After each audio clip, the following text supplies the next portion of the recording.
11ਵੀਂ class ਦੇ ਸਬਕ ਪਾਕਿਸਤਾਨ ਬਣ ਗਿਆ। ਅੱਜ ਅਸੀਂ ਪੜ੍ਹਾਂਗੇ।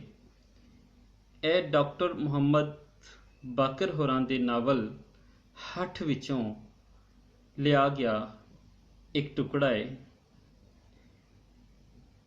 ਲਿਖਦੇ ਨੇ, ਕਲੇ ਵਿੱਚ ਅਹਿਮਾ ਕੁਝ ਦਿਨ ਤੇ ਮਦਹੋਸ਼ਾਂ ਵਾਂਗਰ ਫਿਰਦਾ ਰਿਹਾ। ਉਹਨੂੰ ਇੰਜ ਮਾਲੂਮ ਹੁੰਦਾ ਸੀ ਜਿਵੇਂ ਉਹਦਾ ਦਿਮਾਗ ਹਿੱਲ ਗਿਆ। ਬਾਜ਼ੇ ਲੋਕ ਤੇ ਉਹਨੂੰ ਸੱਚਮੁੱਚ ਪਾਗਲ ਸਮਝਦੇ ਸਨ। ਅਹਿਮਾ ਜਿਹੜਾ ਕਿ ਪਾਗਲਾਂ ਵਾਂਗ ਲੱਗ ਰਿਹਾ, ਅਸਲ ਵਿੱਚ ਇਹਦੇ ਉੱਤੇ ਜੋ ਵਾਪਰੀ ਏ ਉਹ ਬਹੁਤ ਦੁੱਖ ਦੇਣ ਵਾਲੀ ਹੈ। ਉਹਨੇ ਕਤਲੋ ਗਾਰਤ ਦੇਖੀ ਹੈ, ਉਹਨੇ ਲੁੱਟ ਮਾਰ ਦੇਖੀ ਹੈ, ਉਹਨੇ ਇਨਸਾਨਾਂ ਦਾ ਖੂਨ ਸਫੇਦ ਹੁੰਦਾ ਵੇਖਿਆ ਹੈ, ਰਿਸ਼ਤਿਆਂ ਦੀ ਪਹਿਚਾਨ ਹੁੰਦੀ ਵੇਖੀ ਹੈ। ਤੇ ਅਮਨ ਤੇ ਭਾਈਚਾਰੇ ਦੀ ਗੱਲ ਕਰਦਿਆਂ ਹੋਇਆਂ ਅਹਿਮਦ ਮਜੀਦ ਉਰਫ ਅਹਿਮਾ ਮਦਹੋਸ਼ਾਂ ਵਾਂਗਰ ਇੱਕ ਕਲੇ ਵਿੱਚ ਫਿਰ ਰਿਹਾ ਹੈ। ਇਸ ਕਲੇ ਤੱਕ ਉਹ ਕਿਵੇਂ ਪੜਿਆ, ਕਿਉਂ ਉਹਦੀ ਇਹ ਹਾਲਤ ਹੋਈ, ਉਹ ਸਾਰਾ ਇਸ ਸਬਕ ਦੇ ਵਿੱਚ ਮੌਜੂਦ ਹੈ। ਕੋਈ ਜਾਨੂ ਉਹਨੂੰ ਫੜ ਕੇ ਜ਼ਬਰਦਸਤੀ ਦਾਲ ਚੌਲ ਖਵਾ ਦਿੰਦਾ। ਸ਼ਨਾਸਾ ਜਾਣਨ ਵਾਲਾ ਕੋਈ ਫੜਦਾ ਉਹਨੂੰ ਦਾਲ ਚੌਲ ਖਵਾ ਲੈਂਦਾ। ਇੱਥੋਂ ਇਹ ਗੱਲ ਵਾਜ਼ਿਆ ਹੋ ਰਹੀ ਹੈ ਕਿ ਉਹਦੀ ਹਾਲਤ ਬਹੁਤ ਮਾੜੀ ਹੈ। ਉਹਨੂੰ ਆਪਣਾ ਖਾਣ ਪੀਣ ਵਿਸਰਿਆ ਹੋਇਆ ਹੈ। ਉਹ ਭੁੱਲਿਆ ਹੋਇਆ ਕਿ ਉਹਨੇ ਕਿਵੇਂ ਰਹਿਣਾ ਹੈ, ਕਿਵੇਂ ਮੈਂ ਇੱਥੇ ਦਿਨ ਕੱਟਣਾ, ਮੈਂ ਕਿਵੇਂ ਮੈਂ ਉੱਠਣਾ ਬਹਿਣਾ, ਉਹਨੂੰ ਨਹੀਂ ਪਤਾ। ਉਹ ਮਦਹੋਸ਼, ਲੋਕਾਂ ਦੀ ਨਜ਼ਰ ਵਿੱਚ ਪਾਗਲ ਹੈ। ਪਰ ਐਵੇਂ ਨੂੰ ਇਸ ਗੱਲ ਦੀ ਪਰਵਾਹ ਨਹੀਂ, ਉਹਨੂੰ ਖਾਣ ਦੀ ਪਰਵਾਹ ਨਹੀਂ। ਲੋਕੀ ਉਹਨੂੰ ਕੁਝ ਖਵਾ ਦਿੰਦੇ ਨੇ, ਦਾਲ ਚਾਵਲ, ਤੇ ਉਹ ਖਾ ਲੈਂਦਾ। ਉਹ ਬੇਸਹਾਰਾ ਹੈ। ਐਵੇਂ ਦੀ ਕਿਰਦਾਰ ਦੀਆਂ ਦੋ ਚੀਜ਼ਾਂ ਸਾਨੂੰ ਇੱਥੇ ਪਤਾ ਚੱਲੀਆਂ। ਮਦਹੋਸ਼ਾਂ ਵਾਂਗ ਫਿਰਦਾ ਪਿਆ, ਕੋਈ ਉਹਦੀ ਪੁੱਛਗਿੱਛ ਨਹੀਂ ਕਰਦਾ, ਤੇ ਉਹ ਬੇਸਹਾਰਾ ਹੈ। ਉਹਨੂੰ ਨਹੀਂ ਪਤਾ ਕਿ ਕੌਣ ਉਹਨੂੰ ਕੋਈ ਦੇ ਜਾਵੇ ਤੇ ਉਹ ਖਾ ਲਵੇ। ਇੱਥੇ ਕਲੇ ਦੇ ਵਿੱਚ ਹੋਰ ਲੋਕ ਵੀ ਉਹਦੇ ਨਾਲ ਨੇ। ਵੇਖਨੇ ਆ ਉਹ ਕਿੱਥੋਂ ਆਏ ਨੇ ਕਿ ਉਹ ਵੀ ਇਸੇ ਤਰ੍ਹਾਂ ਉਜੜੇ ਪੁਜੜੇ ਕਲੇ ਵਿੱਚ ਕਿਸੇ ਨਾ ਕਿਸੇ ਤਰ੍ਹਾਂ ਪਹੁੰਚ ਗਏ। ਉਹਦੇ ਕੱਪੜੇ ਪਹਿਲਾਂ ਮੈਲੇ ਹੋਏ, ਫਿਰ ਪਾਟਣ ਲੱਗ ਪਏ। ਕਈ ਦਿਨ ਹੋ ਚੁੱਕੇ ਨੇ। ਜਿਨ੍ਹਾਂ ਲੋਕਾਂ ਕੋਲ ਪੈਸੇ ਹੈ ਸਨ, ਉਹ ਤੇ ਟਿਕਟ ਲੈ ਕੇ ਜਹਾਜ਼ ਰਾਹੀਂ ਲਾਹੌਰ ਤੇ ਕਰਾਚੀ ਜਾਣ ਲੱਗ ਪਏ।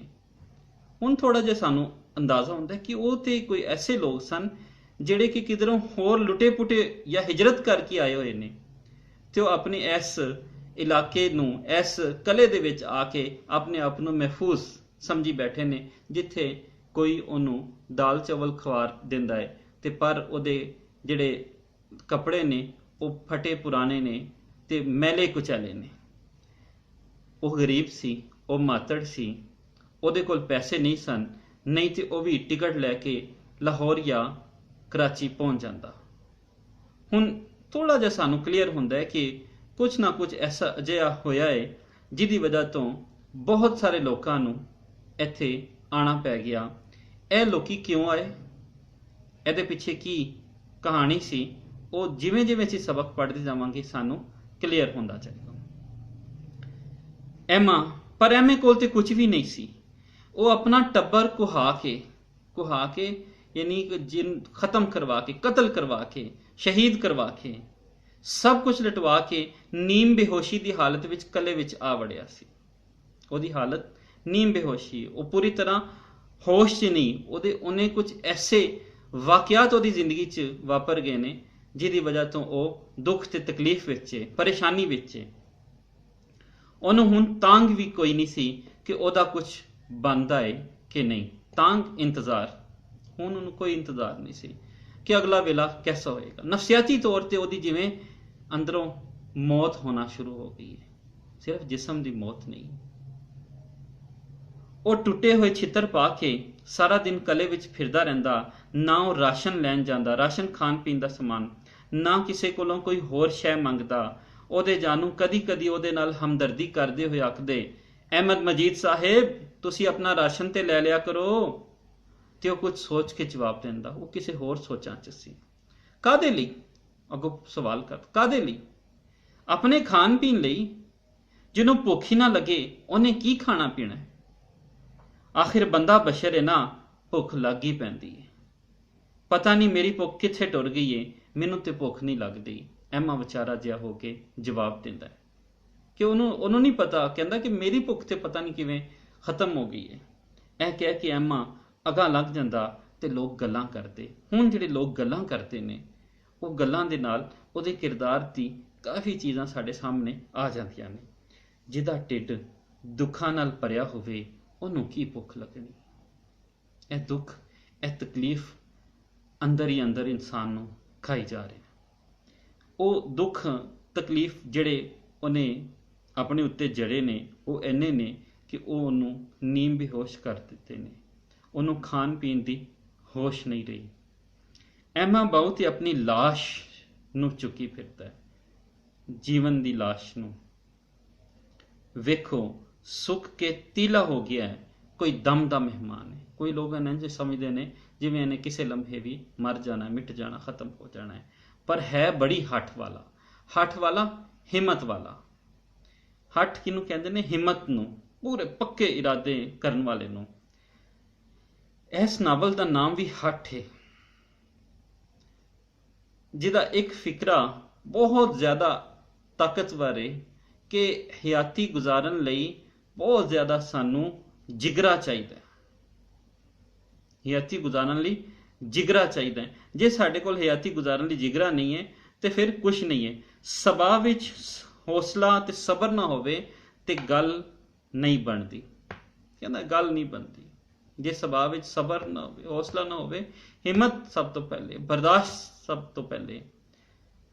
ਮਜਾਲ ਹੈ ਜੇ ਕਿਸੇ ਨੂੰ ਆਪਣਾ ਦੁੱਖ ਦੱਸ ਜਾਏ, ਆਪਣੇ ਅੰਦਰ, ਦਿਲ ਦੇ ਅੰਦਰ ਦੁੱਖ ਰੱਖੇ, ਦਿਲ ਤੇ ਜੋ ਕੁਝ ਬੀਤ ਗਈ ਹੈ, ਦੱਸਿਆ ਨਹੀਂ ਮੈਂ ਯਾਰਾਂ ਨੂੰ, ਚੁੱਪ ਦੀ ਬੁੱਕਲ ਮਾਰ ਲਈ ਹੈ, ਗੱਲ ਨਾ ਲਾ ਕੇ ਹਾਰਾਂ ਨੂੰ। ਜਾਂ ਕਿਸੇ ਕੋਲੋਂ ਹਮਦਰਦੀ ਮੰਗੇ, ਨਾ ਕੋਈ ਹਮਦਰਦੀ ਵੀ ਨਹੀਂ ਮੰਗ ਰਿਹਾ ਕਿਸੇ ਕੋਲੋਂ, ਆਪਣੀ ਜ਼ਾਤ ਤੇ ਆਪ ਸਹਿ ਰਿਹਾ ਹੈ, ਆਪਣੇ ਆਪ ਤੇ ਸਭ ਕੁਝ ਜਰਦਾ ਹੈ, ਬਰਦਾਸ਼ਤ ਕਰਦਾ ਹੈ। ਬੰਦਾ ਕਿਹੜੇ ਕਿਹੜੇ ਗਮ ਵੇਖ ਕੇ ਵੀ ਜਿਉਂਦਾ ਰਹਿੰਦਾ ਹੈ। ਕਹਿੰਦਾ ਪਤਾ ਨਹੀਂ ਕਿਹੜੇ ਕਿਹੜੇ ਗਮ ਦੇਖੇ ਨੇ। ਸਭ ਤੋਂ ਵੱਡਾ ਗਮ ਉਹਨੇ ਆਪਣਾ ਟੱਬਰ ਖੁਆਤਾ ਹੈ, ਆਪਣੇ ਟੱਬਰ ਲਹੂ 'ਚ ਭਿੱਜਿਆ ਵੇਖਿਆ। ਭਾਈ ਮਰਨਾ ਤੇ ਆਪਣੀ ਆਈ ਨਾਲ ਹੀ ਹੁੰਦਾ ਹੈ, ਪਰ ਇਹ ਵੀ ਕਿਹੜਾ ਜਿਉਂਦਿਆਂ ਵਿੱਚੋਂ ਹੈ, ਲਾਸ਼ ਹੈ, ਬਸ ਲਾਸ਼। ਉਹਦੇ ਬਾਰੇ ਗੱਲਾਂ ਕਰ ਰਹੇ ਨੇ, ਉਹਦੀ ਜ਼ਾਤ ਦੇ ਕਈ ਪਰਤਾਂ ਸਾਡੇ ਸਾਹਮਣੇ ਆਈ ਜਾ ਰਹੀਆਂ ਨੇ। ਲਿਖਾਰੀ ਨੇ ਬੜੇ ਸੋਹਣੇ ਅੰਦਾਜ਼ ਨਾਲ ਕਿਰਦਾਰ ਦੇ ਅੰਦਰ ਦੀ ਕੈਫੀਅਤ ਨੂੰ ਦੂਜੇ ਕਿਰਦਾਰਾਂ ਦੀ ਕੈਫੀਅਤ ਬਿਆਨ ਕਰਨ ਦੀ ਕੈਫੀਅਤ ਦੇ ਨਾਲ ਸਾਡੇ ਸਾਹਮਣੇ ਲਿਆ ਰੱਖਿਆ। ਕਦੀ ਕਦੀ ਐਵੇਂ ਨੇ ਕੰਡ ਕੀਤੀ ਹੁੰਦੀ ਤੇ ਲੋਕ ਉਹਦੀਆਂ ਗੱਲਾਂ ਕਰਦੇ ਰਹਿੰਦੇ। ਉਹ ਚੁੱਪਚਾਪ ਇਹ ਸਭ ਕੁਝ ਸੁਣ ਕੇ ਝੋਲੀ ਪਾ ਲੈਂਦਾ, ਆਪਣੀ ਕਿਸਮਤ ਦਾ, ਤਕਦੀਰ ਦਾ ਮੰਨਿਆ ਸਮਝ ਲੈਂਦਾ ਤੇ ਕਿਸੇ ਡੂੰਘੀ ਹੀ ਸੋਚ ਵਿੱਚ ਡੁੱਬਾ ਰਹਿੰਦਾ। ਉਹ ਡੂੰਘੀ ਸੋਚ ਕਿਹੜੀ ਸੀ ਜਿਹੜੀ ਉਹਨੂੰ ਫਿਕਰਾਂ ਵਾਲੇ ਪਾਸੇ ਲੈ ਗਈ? ਉਹ ਅਸਲ ਵਿੱਚ ਇਹ ਸੋਚ ਸੀ ਕਿ ਉਹਨੇ ਹਿਜਰਤ ਤਾਂ ਕੀਤੀ, ਪਰ ਅੱਗੇ ਉਹਦੇ ਨਾਲ ਕੋਈ ਨਾ ਰਹਿ ਸਕਿਆ। ਉਹਨੇ ਹਯਾਤੀ ਗੁਜ਼ਾਰਨ ਲਈ ਬੜਾ ਹੀ ਵੱਡਾ ਜਿਗਰਾ ਬਣਾਇਆ ਸੀ। ਹਯਾਤੀ ਗੁਜ਼ਾਰਨ ਲਈ ਵੱਡਾ ਜਿਗਰਾ ਚਾਹੀਦਾ ਹੈ। ਸੁਭਾਅ ਵਿੱਚ ਹੌਸਲਾ ਤੇ ਸਬਰ ਨਾ ਹੋਵੇ ਤੇ ਕਿਸੇ ਤਰ੍ਹਾਂ ਵੀ ਹਯਾਤੀ ਨਹੀਂ ਲੰਘਦੀ। ਇਸ ਪੂਰੇ ਨਾਵਲ ਦੀ ਪੰਚ ਲਾਈਨ, ਵੱਡੀ ਲਾਈਨ ਜਿਹੜੀ ਹੈ ਇਹੀ ਹੈ। ਪਰ ਹੁਣ ਤੇ ਗੱਲ ਸਿਰੋਂ ਲੰਘ ਗਈ ਸੀ। ਉਹਨੂੰ ਕਦੀ ਕਦੀ ਇੰਝ ਜਾਪਦਾ ਜਿਵੇਂ ਹਾਲਾਤ ਉਹਦੇ ਵੱਡੇ ਜਿਗਰੇ ਨੂੰ ਚਬਾ ਕੇ ਕਚਰ ਕਚਰ ਖਾ ਗਏ ਤੇ ਉਹਦੀ ਜਿਗਰ ਵਾਲੀ ਜਗ੍ਹਾ ਹੀ ਖਾਲੀ ਹੋ ਗਈ। ਉਹਨੂੰ ਇੰਝ ਲੱਗਦਾ ਜਿਵੇਂ ਇੱਥੇ ਵਿੱਚ ਕੁਛ ਨਹੀਂ ਹੈ। ਹੌਸਲੇ 'ਚ ਸਵਾਹ ਨਹੀਂ ਹੈ, ਸਵਾਹ 'ਚ ਹੌਸਲਾ ਨਹੀਂ, ਸਬਰ ਨਹੀਂ ਹੈ। ਫਿਰ ਉਹ ਸੋਚੀ ਪੈ ਜਾਂਦਾ ਹੈ ਤੇ ਆਪਣੇ ਆਪ ਨੂੰ ਆਖਦਾ, ਐਵੇਂ ਆ ਤੂੰ ਨਾ ਤੇ ਪਾਗਲ ਹੋ ਸਕਿਓ ਨਾ ਮਰ ਸਕਿਓ, ਤੇ ਫਿਰ ਸਬਰ ਤੇ ਹੌਸਲੇ ਦਾ ਸਿਵਾ ਹੋਰ ਕਿਹੜਾ ਕੰਮ ਕਰ ਸਕਣਾ? ਦੋ ਚੀਜ਼ਾਂ, ਸਬਰ ਤੇ ਹੌਸਲਾ। ਵੇਖੋ ਮੌਲਾ ਦੇ ਰੰਗ, ਤੂੰ ਪਾਕਿਸਤਾਨ ਬਣਾਉਣ ਲਈ ਇੰਨੇ ਸਾਲ ਤੜਫਦਾ ਰਿਹਾ। ਇਹ ਉਹ ਲਾਈਨ ਸੀ ਜਿਹੜੀ ਮੈਂ ਤੁਹਾਨੂੰ ਸ਼ੁਰੂ 'ਚ ਨਹੀਂ ਸੀ ਦੱਸੀ ਕਿ ਪਾਕਿਸਤਾਨ ਬਣਾਉਣ ਲਈ ਕਹਿੰਦਾ ਮੈਂ ਇੰਨੇ ਸਾਲ ਤੜਫਦਾ ਰਿਹਾ। ਪਾਕਿਸਤਾਨ ਹੁਣ ਸਾਨੂੰ ਥੋੜ੍ਹਾ ਜਿਹਾ ਸਮਝ ਆਉਂਦੀ ਹੈ ਕਿ ਇਹਦੇ ਵਿੱਚ ਤਾਰੀਖੀ ਵਾਕਿਆਤ ਨੇ। ਪਾਕਿਸਤਾਨ, ਤਹਿਰੀਕੇ ਪਾਕਿਸਤਾਨ ਦੀ ਪੂਰੀ ਲੜੀ ਮੌਜੂਦ ਹੈ। ਲੋਕੀ ਪਾਕਿਸਤਾਨ ਲਈ ਤੜਫਦੇ ਰਹੇ, ਕੰਮ ਕਰਦੇ ਰਹੇ, ਆਪਣੇ ਖਾਨਦਾਨਾਂ ਦੀਆਂ ਕੁਰਬਾਨੀਆਂ ਦਿੱਤੀਆਂ, ਆਪਣੀਆਂ ਜਾਨਾਂ ਦੀਆਂ ਕੁਰਬਾਨੀਆਂ ਦਿੱਤੀਆਂ, ਫਿਰ ਜਾ ਕੇ ਇਹ ਪਾਕਿਸਤਾਨ ਬਣਿਆ। ਇੱਕ ਤਵਾਰੀਖੀ ਨਾਵਲ, ਸਵਾਨਹੀ ਨਾਵਲ, ਸਿਆਸੀ, ਸਮਾਜੀ ਤੇ ਮੁਆਸ਼ਰਤੀ ਰੰਗ ਇਹਦੇ ਵਿੱਚ ਸਾਨੂੰ ਮਿਲਣਗੇ 47 ਦੇ ਵੇਲੇ ਦੇ। ਉਹ ਵੇਲਾ ਜਦੋਂ ਵੰਡ ਹੋ ਰਹੀ ਹੈ, ਦੋਵਾਂ ਪਾਸੇ ਅਲੱਗਾ ਮੁਲਕ ਬਣਨ ਦੀ ਵੰਡ ਹੋ ਰਹੀ ਹੈ। ਤੂੰ ਪਾਕਿਸਤਾਨ ਬਣਾਉਣ ਲਈ ਇੰਨੇ ਸਾਲ ਤੜਫਦਾ ਰਿਹਾ, ਪਾਕਿਸਤਾਨ ਬਣ ਵੀ ਗਿਆ ਤੇ ਤੇਰੀ ਤੜਫਾਟ ਵਿੱਚ ਫਰਕ ਨਾ ਆਇਆ। ਤੇਰੀ ਤੜਪ ਉਂਝ ਹੀ ਰਹੀ, ਤੂੰ ਲੁੱਟਿਆ ਪੁੱਟਿਆ ਆ, ਗਰੀਬਾਂ ਮਾਤੜਾਂ ਵਾਸਤੇ ਹਾਲਾਤ ਉਸੇ ਤਰ੍ਹਾਂ ਹੀ ਰਹੇ। ਪਤਾ ਨਹੀਂ ਮੌਲਾ ਨੇ ਅੱਗੋਂ ਕੀ ਰੰਗ ਵਿਖਾਣੇ ਨੇ। ਉਹ ਇਹ ਗੱਲਾਂ ਸੋਚ ਹੀ ਰਿਹਾ ਸੀ ਕਿ ਐਲਾਨ ਹੋਇਆ ਕਿ ਜਿਹੜੇ ਲੋਕ ਗੱਡੀ ਰਾਹੀਂ ਪਾਕਿਸਤਾਨ ਜਾਣਾ ਚਾਹੁੰਦੇ ਨੇ ਉਹ ਆਪਣੇ ਨਾਂ ਲਿਖਾ ਦੇਣ। ਕਿਸੇ ਨੇ ਐਮਏ ਦਾ ਨਾਂ ਵੀ ਦਫ਼ਤਰ ਵਿੱਚ ਜਾ ਕੇ ਲਿਖਾ ਦਿੱਤਾ ਤੇ ਦੂਜੇ ਦਿਨ ਐਮਏ ਨੂੰ ਲਾਹੌਰ ਜਾਣ ਵਾਲੀ ਗੱਡੀ ਵਿੱਚ ਬਿਠਾ ਦਿੱਤਾ ਗਿਆ। ਇਹ ਗੱਡੀ ਰੇਲ ਗੱਡੀ ਹੈ। ਜ਼ਿਹਨ 'ਚ ਰੱਖਣਾ ਕਿ ਲਾਹੌਰ ਦੇ ਵਿੱਚ ਸਟੇਸ਼ਨ ਦੇ ਉੱਤੇ ਜਿਹੜੀ ਰੇਲ ਗੱਡੀ ਉਧਰੋਂ ਆਏਗੀ, ਉਹਦੇ ਨਾਲ ਕੀ ਵਾਪਰੇ, ਉਸ ਵੇਲੇ ਕਿਸ ਤਰ੍ਹਾਂ ਕਤਲੋਗਾਰਤ ਹੋਈ, ਉਹ ਅਸੀਂ ਇਸ ਕਹਾਣੀ ਨਾਵਲ ਦਾ ਜਿਹੜਾ ਟੁਕੜਾ ਹੈ, ਉਹ ਪੂਰੀ ਕਹਾਣੀ ਵੀ ਹੈ, ਉਹਦੇ ਵਿੱਚ ਨਜ਼ਰ ਆਏਗਾ। ਗੱਡੀ ਵਿੱਚ ਇੰਨੀ ਭੀੜ ਸੀ ਕਿ ਐਮਏ ਨੂੰ ਲੋਕਾਂ ਤੱਕਦਿਆਂ ਤੱਕਦਿਆਂ ਡੱਬੇ 'ਚੋਂ ਬਾਹਰ ਕੱਢ ਦਿੱਤਾ। ਨਫਸੋ ਨਫਸੀ ਪਈ ਹੋਈ ਸੀ। ਕਿਆਮਤ ਦਾ ਦੌਰ ਜਿਵੇਂ ਨਫਸੋ ਨਫਸੀ ਪੈ ਜਾਂਦੀ ਹੈ। ਭੈਣ ਭਰਾ ਨੂੰ ਨਹੀਂ ਪਛਾਣਦਾ, ਭਰਾ ਮਾਂ ਨੂੰ ਨਹੀਂ, ਮਾਂ ਆਪਣੇ ਸ਼ੋਹਰ ਨੂੰ ਨਹੀਂ, ਅੱਗੋਂ ਮਾਂ ਪਿਓ ਬੱਚਿਆਂ ਨੂੰ ਨਹੀਂ, ਸਾਰੇ ਇਹੋ ਜਿਹੀ ਨਫਸਾ ਨਫਸੀ ਦਾ ਆਲਮ ਹੋਣ ਲੱਗਾ ਜਿਵੇਂ ਕਿਆਮਤ ਪੈ ਗਈ ਹੋਏ। ਜਦੋਂ ਗੱਡੀ ਨੱਕੋ ਨੱਕ ਭਰ ਗਈ ਤੇ ਹੋਰ ਚੱਲਣ ਲਈ ਤਿਆਰ ਹੋ, ਨੱਕੋ ਨੱਕ ਫੁੱਲ ਵੱਟ, ਕਿਸੇ ਨੇ ਮੈਨੂੰ ਘਸੀਟ ਕੇ ਗੱਡੀ ਦੀ ਛੱਤ ਤੇ ਬਿਠਾ ਦਿੱਤਾ। ਉੱਥੇ ਹੋਰ ਵੀ ਕਈ 100 ਆਦਮੀ ਬੈਠੇ ਹੋਏ ਸਨ। ਇਹ ਮੈਂ ਇੱਕ ਨਵੇਕਲੀ ਜਗ੍ਹਾ, ਨਵੇਕਲੀ ਬਿਲਕੁਲ ਨਿਊ ਨਵੀਂ ਜਗ੍ਹਾ ਵੇਖ ਕੇ ਉੱਥੇ ਲੇਟ ਗਿਆ। ਸ਼ਾਮ ਦੇ ਨੇੜੇ ਗੱਡੀ ਅੰਮ੍ਰਿਤਸਰ ਅਪੜੀ ਤੇ ਗੱਡੀ ਤੇ ਹਮਲਾ ਹੋ ਗਿਆ। ਇਹ ਹਮਲਾ ਕਰਨ ਵਾਲੇ ਉਹ ਲੋਕ ਸਨ ਜਿਹੜੀ ਨਫ਼ਰਤ ਨੂੰ ਹੋਰ ਵਧਾਉਣਾ ਚਾਹੁੰਦੇ ਸਨ। ਹਨੇਰੇ ਵਿੱਚ ਹਿੰਦੂਆਂ ਤੇ ਸਿੱਖਾਂ ਨੇ ਗੱਡੀ ਦੇ ਅੰਦਰ ਬੈਠਿਆਂ ਹੋਇਆਂ ਮੁਸਾਫਰਾਂ ਨੂੰ ਲੁੱਟਣਾ ਤੇ ਮਾਰਨਾ ਸ਼ੁਰੂ ਕਰਤਾ। ਹੁਣ ਇਹ ਕੌਣ ਸਨ? ਹਿੰਦੂ ਤੇ ਸਿੱਖ ਜਿਹੜੇ ਸਨ ਉਹ ਲੁੱਟਮਾਰ ਕਰ ਰਹੇ ਸਨ। ਇਹ ਲੁੱਟਮਾਰ ਉਹਨਾਂ ਨੇ ਉਧਰ ਸ਼ੁਰੂ ਕੀਤੀ ਤੇ ਫਿਰ ਇਧਰ ਦੇ ਕੀ ਹਾਲਾਤ ਸੀ ਉਹ ਅੱਗੇ ਜਾ ਕੇ ਅਸੀਂ ਪੜਾਂਗੇ। ਦੋਵਾਂ ਪਾਸੇ ਲੁੱਟਣ ਵਾਲੇ ਇੱਕ ਕਿਸੇ ਨਾ ਕਿਸੇ ਮਜ਼ਹਬ ਦਾ ਸਹਾਰਾ ਲੈ ਰਹੇ ਸਨ, ਪਰ ਕਿਸੇ ਵੀ ਮਜ਼ਹਬ ਨੇ ਉਹਨੂੰ ਇਸ ਤਰ੍ਹਾਂ ਕਰਨ ਦੀ ਇਜਾਜ਼ਤ ਨਹੀਂ ਦਿੱਤੀ ਤੇ ਨਾ ਹੀ ਕੋਈ ਮਜ਼ਹਬ ਇਸ ਤਰ੍ਹਾਂ ਕਰਨ ਦੀ ਇਜਾਜ਼ਤ ਦਿੰਦਾ ਹੈ। ਉਹਨੇ ਛੱਤ ਤੋਂ ਹੇਠਾਂ ਉਤਰਨ ਦੀ ਕੋਸ਼ਿਸ਼ ਕੀਤੀ ਪਰ ਉਹਨੂੰ ਕੋਈ ਰਾਹ ਨਾ ਲੱਭਿਆ। ਉਹ ਥੋੜਾ ਜਿਹਾ ਹੀ ਚੱਲਿਆ ਸੀ ਕਿ ਦੂਸਰੇ ਮੁਸਾਫਰਾਂ ਨੂੰ ਘਸੀਟ ਕੇ ਆਪਣੇ ਕੋਲ ਲੰਮਾ ਪਾ ਲਿਆ ਤੇ ਆਖਣ ਲੱਗੇ, ਸ਼ੁਦਾਈਆ ਕਿੱਥੇ ਚੱਲਾ ਹੈ? ਸ਼ੁਦਾਈਆ ਪਾਗਲਾ, ਦੀਵਾਨਿਆ, ਹੇਠਾਂ ਤੇ ਵੱਢਦੇ ਟੁੱਕਦੇ ਪਏ ਨੇ, ਤੂੰ ਇੱਥੇ ਹੀ ਚੁੱਪ ਕਰਕੇ ਬੈਠਾ ਰਹਿ। ਕੌਣ ਕਿਹਨੂੰ ਵੱਢਦਾ ਟੁੱਕਦਾ ਪਿਆ? ਹਿੰਦੂ ਤੇ ਸਿੱਖ ਮੁਸਲਮਾਨਾਂ ਨੂੰ ਵੱਢਦੇ ਪਏ ਨੇ। ਇਹ ਮੈਨੂੰ ਆਪਣੀ ਸਵਾਣੀ ਤੇ ਬੱਚੇ ਖੂਨ ਵਿੱਚ ਤਰਦੇ ਹੋਏ ਯਾਦ ਆ। ਉਹਦਾ ਜਿਹੜਾ ਪਰਿਵਾਰ ਹੈ, ਉਹਦੀ ਬੀਵੀ, ਉਹਦੇ ਬੱਚੇ ਖੂਨ ਵਿੱਚ ਤਰ ਰਹੇ ਨੇ, ਜਿਹੜੇ ਉਸ ਵੇਲੇ ਦੇ ਹਿੰਦੂਆਂ ਤੇ ਸਿੱਖਾਂ ਨੇ ਲੁੱਟ ਮਾਰ ਕਰਦਿਆਂ ਹੋਇਆਂ ਉਹਨਾਂ ਨੂੰ ਸ਼ਹੀਦ ਕਰ ਦਿੱਤਾ। ਉਹਦਾ ਦਿਲ ਕੀਤਾ ਕਿ ਮੈਂ ਗੱਡੀ ਦੀ ਛੱਤ ਤੋਂ ਹੇਠਾਂ ਲੈ ਕੇ ਸਾਰੇ ਹਿੰਦੂਆਂ ਤੇ ਸਿੱਖਾਂ ਦੀਆਂ ਸਵਾਣੀਆਂ ਤੇ ਬੱਚਿਆਂ ਨੂੰ ਖੂਨ ਵਿੱਚ ਡੋਬ ਦਿਆਂ, ਪਰ ਨਾਲ ਹੀ ਉਹਨੂੰ ਖਿਆਲ ਆ ਗਿਆ, ਉਹ ਖਰੇ ਕੌਣ ਹਿੰਦੂ ਤੇ ਸਿੱਖ ਸਨ ਜਿਹੜੇ ਮੇਰੇ ਟੱਬਰ ਨੂੰ ਲਹੂ ਵਿੱਚ ਨੂੰ ਆ ਗਏ। ਟੱਬਰ, ਫੈਮਿਲੀ, ਖਾਨਦਾਨ। ਕਹਿੰਦੇ ਉਹ ਨਹੀਂ, ਮੈਨੂੰ ਨਹੀਂ ਪਤਾ ਕਿ ਉਹ ਕਿਹੜੇ ਸਨ, ਇਸ ਲਈ ਮੈਂ ਨਾ ਹੱਕ ਨਹੀਂ ਕਿਸੇ ਨੂੰ ਮਾਰਾਂਗਾ।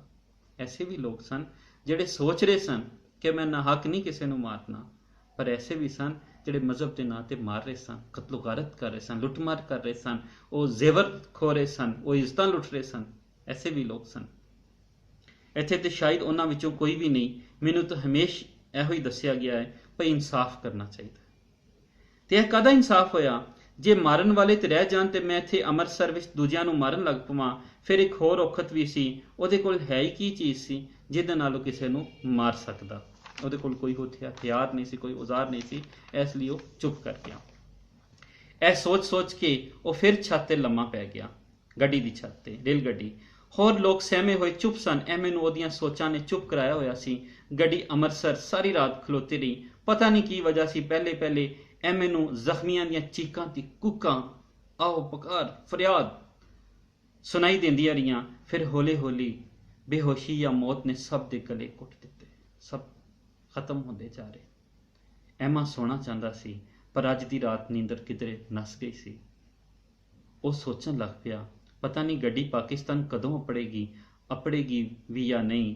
ਉਹਨੇ ਨਾਲ ਦੇ ਸਾਥੀ ਕੋਲੋਂ ਪੁੱਛਿਆ। ਹੁਣ ਮਾਯੂਸੀ ਹੈ, ਕਿਉਂਕਿ ਬਹੁਤ ਜ਼ਿਆਦਾ ਇਨਸਾਨ ਜਦੋਂ ਦੁੱਖ ਹੀ ਦੁੱਖ, ਤਕਲੀਫਾਂ ਹੀ ਤਕਲੀਫਾਂ ਵੇਖੇ, ਫਿਰ ਇੱਕ ਵੇਲਾ ਆਉਂਦਾ ਹੈ ਉਹਨੂੰ ਹਰ ਪਾਸੇ ਹਨੇਰਾ ਦਿਖਾਈ ਦੇਣ ਲੱਗਦਾ ਹੈ। ਉਹ ਮਾਯੂਸ ਹੋ ਜਾਂਦਾ ਹੈ, ਨਾ ਉਮੀਦ ਹੋ ਜਾਂਦਾ ਹੈ। ਇਹ ਗੱਡੀ ਪਾਕਿਸਤਾਨ ਕਦੋਂ ਅਪੜੇਗੀ? ਉਹਨੇ ਕਿਸੇ ਕੋਲ ਪੁੱਛਿਆ। ਸਾਥੀ ਨੇ ਕਿਹਾ, ਜਦੋਂ ਖੁਦਾ ਪੁਜਾਏਗਾ। ਪਤਾ ਨਹੀਂ ਮੈਨੂੰ ਇਹ ਖਿਆਲ ਕਿਉਂ ਆਇਆ। ਉਹਨਾਂ ਅਗਲਾ ਜਿਹੜਾ ਪੈਰਾਗ੍ਰਾਫ ਹੈ ਬਹੁਤ ਅਹਿਮ ਹੈ ਤਸ਼ਰੀਹ ਦੇ ਹਵਾਲੇ ਨਾਲ, ਔਰ ਇਹ ਪੂਰੇ ਚੈਪਟਰ ਦਾ ਤੱਤ ਤੇ ਨਿਚੋੜ ਹੈ, ਜਿਹਦੇ ਵਿੱਚ ਸਾਨੂੰ ਬਹੁਤ ਕੁਝ ਸਿੱਖਣ ਲਈ ਮਿਲਦਾ ਹੈ। ਇਹ ਸ਼ੈਤਾਨੀ ਕੰਮ ਹੈ।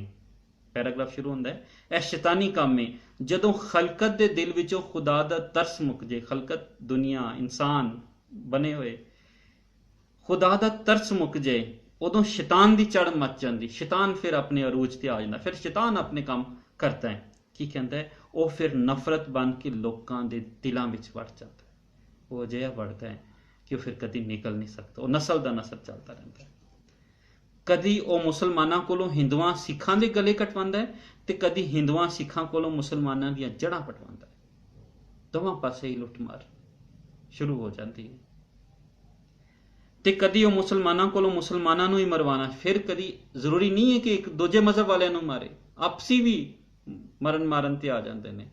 ਦੌਲਤ ਦੇ ਨਾਂ ਤੇ, ਫਿਰਕੇ ਦੇ ਨਾਂ ਤੇ, ਰੰਗ ਦੇ ਨਾਂ ਤੇ, ਨਸਲ ਦੇ ਨਾਂ ਤੇ, ਸਾਰੀਆਂ ਚੀਜ਼ਾਂ ਜਿਹੜੀਆਂ ਉਹਦੇ ਵਿੱਚ ਸ਼ਾਮਿਲ ਹੋ ਜਾਂਦੀਆਂ ਨੇ।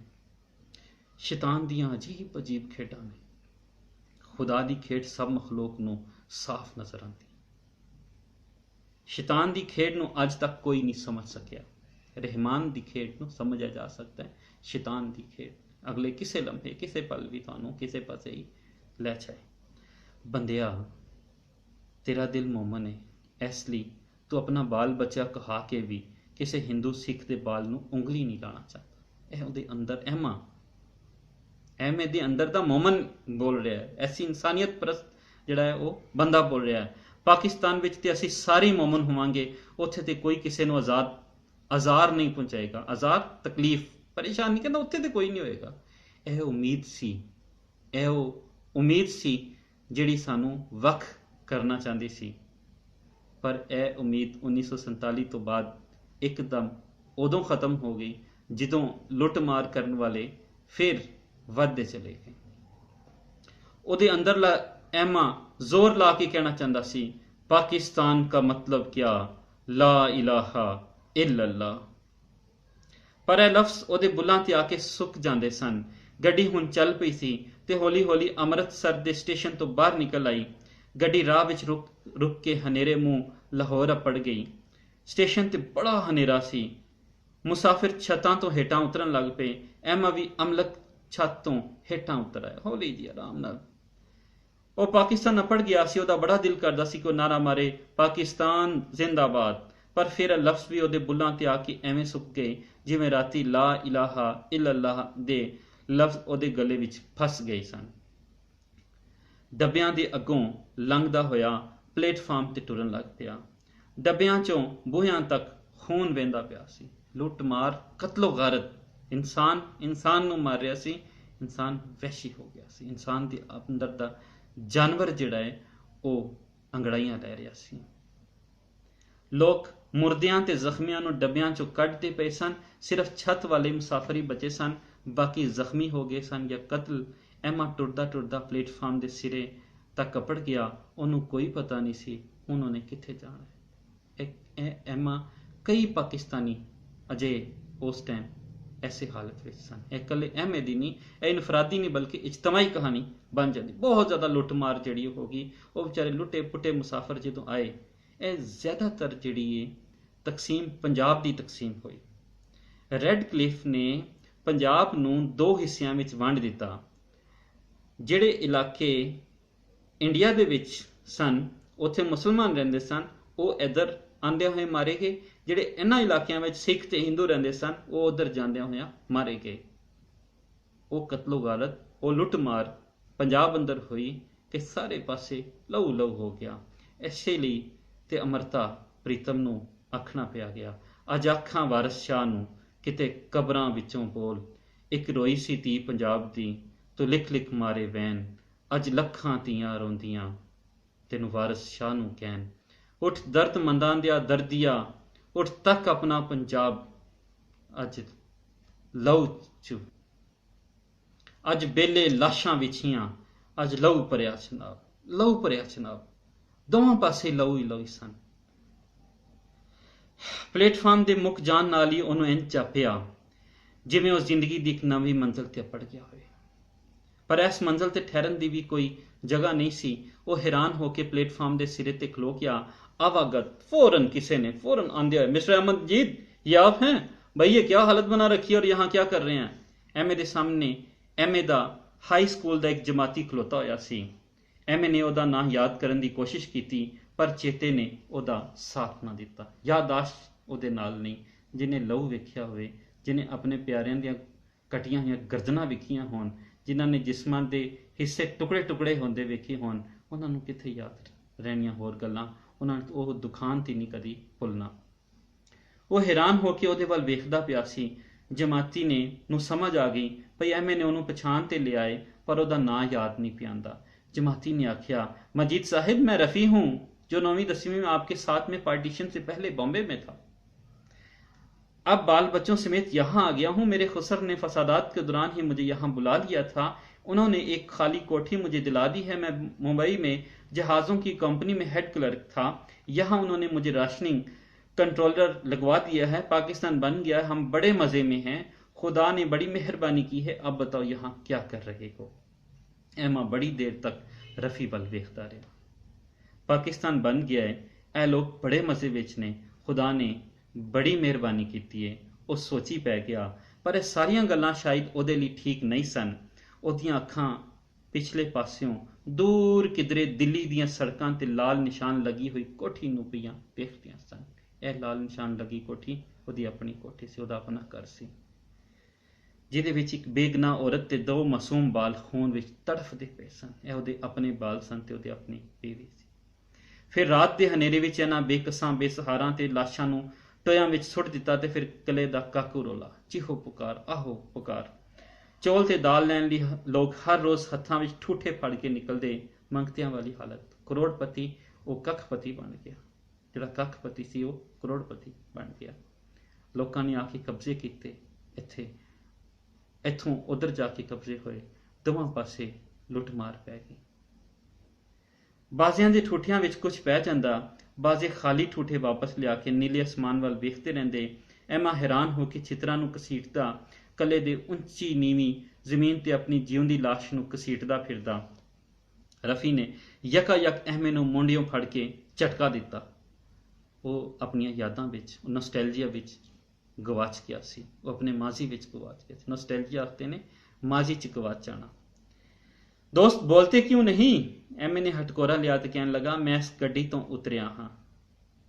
ਯਾਨੀ ਮੈਂ ਵੀ ਇਹ ਲਹੂ ਭਰੀ ਗੱਡੀ ਤੋਂ ਉਤਰਿਆ ਹਾਂ। ਰਫੀ ਨੂੰ ਜਦੋਂ ਐਮਏ ਦਾ ਹਾਲ ਪਤਾ ਲੱਗਾ ਤੇ ਉਹਨੂੰ ਆਪਣੀ ਮੋਟਰ ਵਿੱਚ ਬਹਾ ਕੇ ਆਪਣੇ ਘਰ ਲੈ ਗਿਆ, ਆਪਣੀ ਗੱਡੀ ਵਿੱਚ ਬਿਠਾ ਕੇ। ਰਫੀ ਕੋਲ 14 ਕਮਰਿਆਂ ਦੀ ਇੱਕ ਵੱਡੀ ਸਾਰੀ ਕੋਠੀ ਸੀ। ਉਹਨੇ ਐਮਏ ਨੂੰ ਇੱਕ ਕਮਰਾ ਦੇ ਦਿੱਤਾ ਤੇ ਐਮਏ ਦੇ ਆਖਣ ਤੇ ਉਹ ਵਾਅਦਾ ਕਰਕੇ ਦਫ਼ਤਰ ਟੁਰ ਗਿਆ ਕਿ ਮੈਂ ਤੇਰੇ ਲਈ ਕੋਈ ਕੰਮ ਲੱਭਣਾ ਹਾਂ। ਰਫੀ ਸ਼ਾਮ ਨੂੰ ਦਫ਼ਤਰੋਂ ਵਾਪਸ ਆਇਆ ਤਾਂ ਉਹਨੇ ਫਿਰ ਇਸਰਾਰ ਕੀਤਾ, ਜ਼ਿੱਦ ਕੀਤੀ, ਬਾਰ-ਬਾਰ ਕਿਹਾ। ਇਸਰਾਰ ਦਾ ਮਤਲਬ ਜ਼ਿੱਦ ਕੀਤੀ, ਬਾਰ-ਬਾਰ ਕਿਹਾ। ਪਾਟੇ ਹੋਏ ਕੱਪੜੇ, ਐਮਾ ਪਾਟੇ ਹੋਏ ਕੱਪੜੇ ਲਾ ਕੇ ਉਹਦੇ ਕੱਪੜੇ ਪਾ ਲਵੇ, ਪਰ ਐਮਾ ਕਿਸੇ ਤਰ੍ਹਾਂ ਨਾ ਮੰਨਿਆ। ਉਹ ਬਾਰ-ਬਾਰ ਬੇਤਾਬ ਹੋ ਕੇ ਪੁੱਛਦਾ, ਮੇਰੇ ਲਈ ਕੋਈ ਕੰਮ ਲੱਭਾ ਏ ਕਿ ਨਹੀਂ? ਖੁਦਦਾਰ ਇਨਸਾਨ। ਰਫੀ ਆਖਿਆ, ਯਾਰ ਕਿਹੜੀ ਗੱਲ ਏ, ਕੰਮ ਮਿਲ ਹੀ ਜਾਏਗਾ। ਤੂੰ ਹਾਲੇ ਇੱਥੇ ਆਰਾਮ ਕਰ ਤੇ ਸੁਰਤ ਠੀਕ ਕਰ, ਆਪਣਾ ਹੋਸ਼ ਠੀਕ ਕਰ। ਤੂੰ ਦਿੱਲੀ ਵਿੱਚ ਅਫਸਰ ਸੈਂ, ਇੱਥੇ ਹੋਰ ਵੀ ਵੱਡਾ ਅਫਸਰ ਹੋ ਜਾਏਗਾ। ਘਬਰਾਣਾ ਨਹੀਂ ਚਾਹੀਦਾ। ਦਫ਼ਤਰਾਂ ਦਾ ਮਾਮਲਾ ਹੈ, ਨੌਕਰੀ ਦੇ ਕਾਗਜ਼ ਦਫ਼ਤਰਾਂ ਵਿੱਚੋਂ ਕਢਾਉਣ ਵਿੱਚ ਵੀ ਬਹੁਤ ਵਕਤ ਲੱਗਦਾ ਹੈ। ਇਹ ਸੀ ਡਾਕਟਰ ਮੁਹੰਮਦ ਬਾਕਰ ਹੋਰਾਂ ਦਾ ਲਿਖਿਆ ਹੋਇਆ ਸਬਕ ਪਾਕਿਸਤਾਨ ਬਣ ਗਿਆ ਏ, ਜੋ ਉਹਨਾਂ ਦੇ ਨਾਵਲ ਹੱਠ ਵਿੱਚੋਂ ਲਿਆ ਗਿਆ ਹੈ। ਡਾਕਟਰ ਮੁਹੰਮਦ ਬਾਕਰ ਫੈਸਲਾਬਾਦ ਦੇ ਨੇੜੇ ਇੱਕ ਪਿੰਡ ਵਿੱਚ 4 ਅਪ੍ਰੈਲ 1910 ਨੂੰ ਪੈਦਾ ਹੋਏ ਤੇ 27 ਅਪ੍ਰੈਲ 1993 ਨੂੰ ਆਪਣੇ ਰੱਬ ਨੂੰ ਜਾ ਮਿਲੇ। ਉਹਨਾਂ ਦਾ ਨਾਵਲ ਹੱਠ ਜਿਹੜਾ ਹੈ ਉਹਦੇ ਵਿੱਚੋਂ ਐਸੀ ਹੈ ਸਬਕ ਪਾਕਿਸਤਾਨ ਬਣ ਗਿਆ ਇੱਕ ਟੁਕੜਾ ਉਹ ਲਿਆ ਗਿਆ ਹੈ।